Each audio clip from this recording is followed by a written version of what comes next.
नमस्कार, मैं हूं नगमा। आप देख रहे हैं बड़ी खबर है इस वक्त। चक्रवाती तूफान ताउते जो कि गोवा, कर्नाटक और मुंबई में तबाही मचाने के बाद अब गुजरात के तट से टकराने वाला है, यानी कि गुजरात में इसका लैंडफॉल होगा और ये जो है वो काफ़ी तेज़ हवा यहाँ पर इस वक्त चलेगी, ये अंदाज़ा है। महाराष्ट्र में इसने 6 लोगों की जान ली, गोवा और कर्नाटक में भी 6 लोग मारे गए हैं और अब ये तूफान गुजरात की ओर बढ़ रहा है। फिलहाल इसकी रफ्तार 175 किलोमीटर प्रति घंटे की थी, लेकिन जब ये तट से टकराएगा तब 185 किलोमीटर तक जा सकता है। गुजरात में 1.5 लाख लोगों को निचले स्थानों पर ले जाया गया है, जबकि बचाव की 54 टीमें वहां लगी हुई हैं। मुंबई से जब ये तूफान गुजरा तो वहां पर इस तरह की तबाही के कई निशान छोड़ गया। ज़्यादातर जगहों पर बड़े बड़े पेड़ गिरे हैं, लगातार बारिश हुई है। फिलहाल हम मुंबई के मरीन ड्राइव को जाने वाली जो ब्रिज है वहाँ पर मौजूद है। मेरे दाहिने तरफ आप जो देख रहे हैं ये मुंबई मरीन ड्राइव है और यहाँ पर किस तरह से तेज़ हवाएं चल रही हैं और उसका समुद्र पर कितना असर पड़ रहा है ये हम आपको दिखाने की कोशिश यहाँ पर कर रहे हैं। जो हवाओं का जो असर है वो काफ़ी ज़्यादा देखने मिल रहा है। मौसम विभाग की ओर से जिस तरह से कहा गया है 120 किलोमीटर प्रति घंटा की रफ्तार से जो हवाएं हैं वो चल रही हैं। आपको बता दूं कि इस ब्रिज के ऊपर तक भी अगर आप देखेंगे तो समुद्र की लहरें आ रही हैं। राजेंद्र दयालकर जी अगर दिखाएंगे तो जो हम छाता भी लेकर आए हैं उसका असर कैसा हुआ है आप समझ सकते हैं। तो जो हवाएं हैं वो काफ़ी तेज़ हैं और इसकी वजह से आप देखेंगे कि जो समुद्री तट है वहाँ पर भी जो लहरें हैं वो काफ़ी तेज़ होती हुई नज़र आ रही हैं। बहरहाल प्रशासन का कहना है कि जैसे जैसे दिन आगे बढ़ेगा हवाएं कम होती जाएंगी, इसकी जो तेज़ी है उसमें कमी आएगी। लेकिन फिलहाल अगर बात की जाए तो आपको मैं बता सकता हूँ कि काफ़ी तेज़ हवाओं का असर यहाँ पर देखने मिल रहा है और जो तूफ़ान है चक्रवाती तूफ़ान उसकी वजह से जो लहरें हैं वो काफ़ी ऊंची उठती हुई नज़र आ रही हैं। एक बार आपको फिर से मरीन ड्राइव का हम ये नज़ारा दिखाते हैं और आप ये देख कर समझ सकते हैं कि हालात कितने गंभीर हैं। यहाँ पर लहरें कितनी तेज़ चल रही हैं और इसका किस तरह से जो तूफ़ान है उसका असर मुंबई पर पड़ता हुआ दिख रहा है। मुंबई से कैमरा पर्सन राजेंद्र दयालकर के साथ रोहित मिश्रा, एनडीटीवी इंडिया। और इस तूफान से जुड़ी जानकारियों के लिए मौसम विभाग के director general doctor Mrityunjay Mahapatra से बात की है हमारे सहयोगी हिमांशु शेखर ने। साइक्लोन ताउते पर बात करने के लिए मेरे साथ हैं मौसम विभाग के director general doctor Mrityunjay Mahapatra. पहला सवाल ये है कि आपने जो तटीय इलाके हैं वहाँ पर जो प्रशासन है, जो मछुआरे हैं, किस तरह की एडवाइजरी दी है आपने? जैसे आप यहाँ देख रहे हैं जो ब्लैक लाइन है वो पास्ट ट्रैक है, यानी पाथ है साइक्लोन का। और अभी ये लगभग ड्यू यहाँ है, ड्यू से लगभग 150 किलोमीटर दूरी पे साउथ ईस्ट में केंद्रीभूत है as a extremely severe cyclone storm. Wind speed लगभग 180 से 190 किलोमीटर प्रति घंटा। ये जो रेड लाइन है ये दिखाई दे रहा है कि फ्यूचर में इसका पाथ कैसे रहेगा। हमारा उम्मीद है कि ये उत्तर पश्चिम दिशा पे गति करके आज रात को 8 बजे से 11 बजे के अंदर गुजरात तट पर पोरबंदर और महुआ के बीच ड्यू की जस्ट राइट साइड पर पार करेगा। अर्ली मॉर्निंग तक, कल अर्ली मॉर्निंग तक इसका सबसे ज़्यादा इम्पैक्ट रहेगा पूरे इलाके में, इस गुजरात और south Gujarat Saurashtra and south Gujarat region पे। इसके बाद ये जैसे साइक्लोन स्टॉर्म जैसे यहाँ पहुंचेगा नॉर्दर्न पार्ट ऑफ गुजरात और यहाँ ज़्यादातर इम्पैक्ट बारिश होगा, विंड स्पीड रहेगा वहाँ, मगर छोटा मोटा पेड़ गिर सकता है, ट्री ब्रांचेस ब्रेकिंग हो सकता है, मगर लार्ज स्केल डैमेज जो है वो Saurashtra and south Gujarat region में होने का है। जी, हमसे बात करने के लिए बहुत बहुत शुक्रिया। मौसम विभाग से मेरे कैमरा सहयोगी शशिकांत झा के साथ हिमांशु शेखर, एनडीटीवी इंडिया। तो इस वक्त हम बात कर रहे हैं कि ये जो तूफान है उसमें हवा की रफ्तार बहुत तेज़ है, 250 किलोमीटर प्रति घंटे। वैसे जब हम 150 या 200 किलोमीटर की हवा की रफ्तार की बात करते हैं तो इसका क्या मतलब होता है, इसको इस तरह से समझिए। इसको नापने के लिए एक स्केल है जिसे कहते हैं ब्यूफोर्ट स्केल 6 से 11 किलोमीटर प्रति घंटे की रफ्तार से जब हवा चलती है तो ये बस एक झोंका है जिसे आप अपने चेहरे पर महसूस करते हैं। 20 से 28 किलोमीटर प्रति घंटे की रफ्तार पर जब हवा चलती है तो ये अंधड़ हो जाती है जब पेड़ हिलते हैं, छोटी टहनियाँ हिलती हैं और समंदर में हल्की सी लहर उठती है। 75 से 80 किलोमीटर प्रति घंटे की रफ्तार वाली हवा आंधी हो जाती है जिसपे घरों को नुकसान हो सकता है। समंदर की लहरें 7 मीटर तक जा सकती हैं। लेकिन जब ये हवा और तेज हो जाती है यानी कि 89 से 102 किलोमीटर की रफ्तार प्रति घंटे की रफ्तार वाली हवा जमीन पर नहीं समंदर से आती है, ये तूफान कहलाती है जिसमें पेड़ उखड़ जाते हैं और इसमें अच्छा खासा नुकसान होता है। 103 से 117 किलोमीटर प्रति घंटे वाली हवा उग्र तूफान कहलाती है। इससे काफी ज्यादा नुकसान हो सकता है, ये भारी नुकसान पहुंचाती है। इसमें मंझोले साइज के जो जहाज हैं वो खो जाते हैं। समंदर में एक फेन सा उठता है जिसमें समंदर डूब जाता है और जब इससे ऊपर हवा की रफ्तार होती है यानी 117 से भी जब ऊपर हवा की रफ्तार है तो ये बहुत ही भयानक तूफान है, बिल्कुल तबाही लाता है। हवा में झाग फैलता है, तटों के किनारे भयावह टूट फूट होती है और इस समय जो हवा है इसकी स्पीड ऐसी ही है 175 किलोमीटर प्रति घंटे की रफ्तार। जब लैंडफॉल होगा गुजरात में तो बताया जा रहा है कि इस रफ्तार से वहां तट से टकराएगी ये समुद्री हवा। और अब बात कोविड की। भारत का रक्षा अनुसंधान संस्थान DRDO कोविड से बचाव के लिए एक नई दवा लाया है जिससे उम्मीद है। उसका दावा है कि इसके इस्तेमाल से जो मरीज ऑक्सीजन के ऊपर के भरोसे हैं, मरीजों को ऑक्सीजन की जरूरत कम पड़ेगी।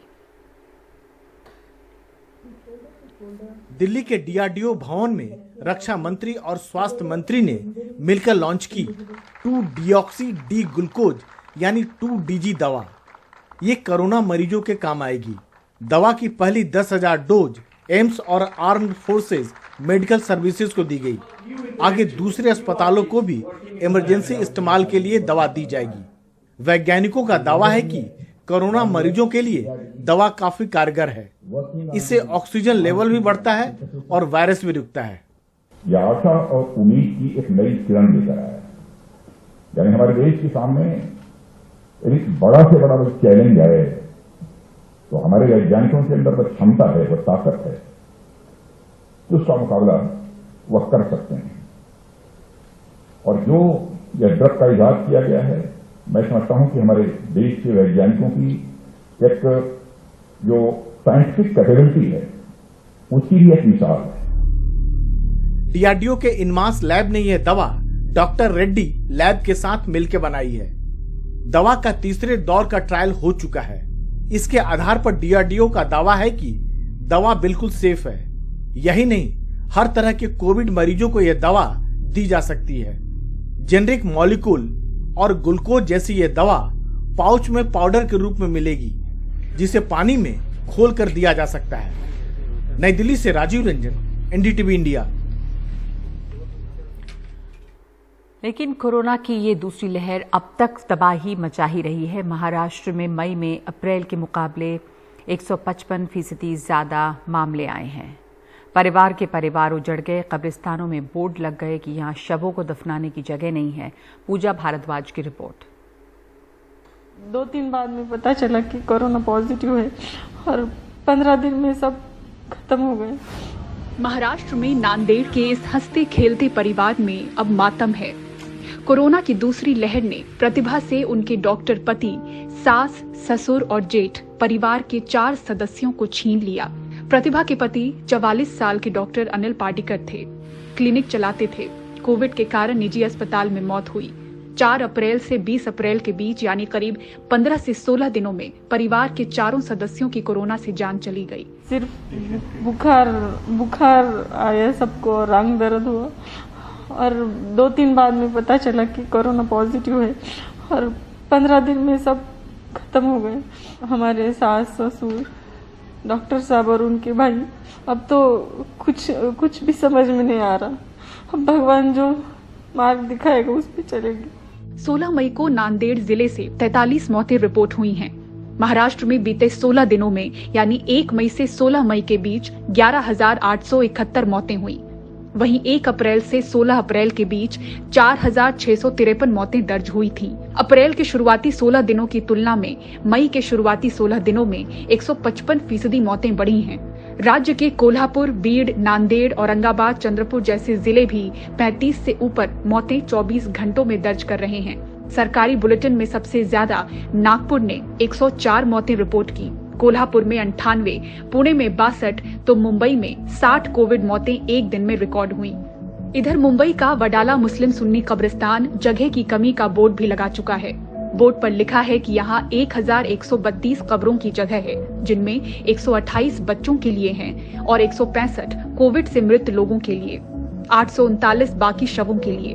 बोर्ड में छपे संदेश के मुताबिक बीते 18 महीनों से अब तक करीब 1000 शव यहाँ पहुँचे हैं, जिनके लिए जगह बनाने में दिक्कत हो रही है। बोर्ड पर यह भी लिखा है कि शव को गलने में करीब 18 महीने का वक्त लगता है, लेकिन नई जगह बनाने के लिए 10 से 12 महीनों में ही इन्हें बाहर निकाला जा रहा है। ये कब्रिस्तान है, उसकी मियाद है दफन करने की, वो एक साल 6 महीने की है। अब यहाँ पर लगभग सब 1 लाख 6 महीने से यहाँ पर कब्रें हैं। अब यहाँ पर फुल हो गई है। अब यहाँ पर कुछ दफन करने की गुंजाइश नहीं है। इसीलिए हमारे को शांति नगर में एक कब्रिस्तान अलॉकेट किया गया है, लेकिन अभी तक हमारे पोजीशन में आया नहीं। अगर ये हमारे पोजीशन में आएगा तो यहाँ पर जो नहीं दफनाने की जो दिक्कत आ रही है वो वहाँ पर हो जाएगी और हमारी जो मैयतें हैं वो बराबर दफन हो जाएगी। तो यहाँ पर दफन नहीं करेंगे तो यहाँ से बहुत लंबा है नारियलवाड़ी कब्रिस्तान, वहाँ पर ले जाना पड़ता है। अब नारियलवाड़ी कब्रिस्तान में कुछ वहाँ पर भी कुछ दफनाने देते नहीं है, तो ये सब दिक्कतें यहाँ के लोगों के लिए यही कब्रिस्तान अच्छा है और जो जगह दी है वो अच्छी है। अगर वो भी नहीं मिलेगी तो हम कहाँ दफनाएंगे। मुंबई में पिछली पीक के दौरान जून महीने में कोविड से एक दिन में 100 पार मौतें दर्ज हुई थी। इस बार शहर में हालात वैसे नहीं, लेकिन जो हालात हैं वो कब्रिस्तान पर भी भारी पड़ रहे हैं। नांदेड़ से कन्हैया खंडेलवाल के साथ मुंबई से पूजा भारद्वाज, एनडीटीवी इंडिया। और इस वक्त बड़ी खबर में एक ब्रेक और आगे देखेंगे कोरोना काल में नेताओं की ओर से की जा रही मदद पर हाई कोर्ट ने क्या कहा।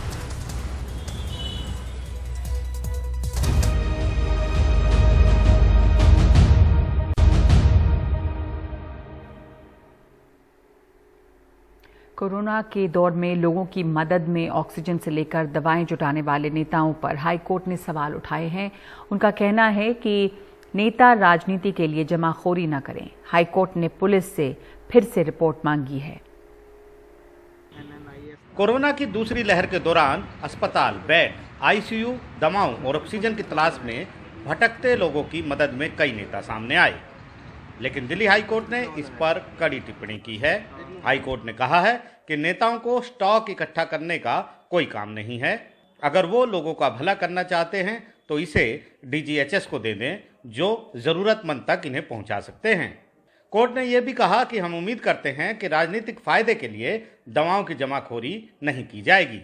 दिल्ली पुलिस जमाखोरी के आरोपों की उचित जांच करे। दिल्ली पुलिस नई स्टेटस रिपोर्ट दाखिल करे।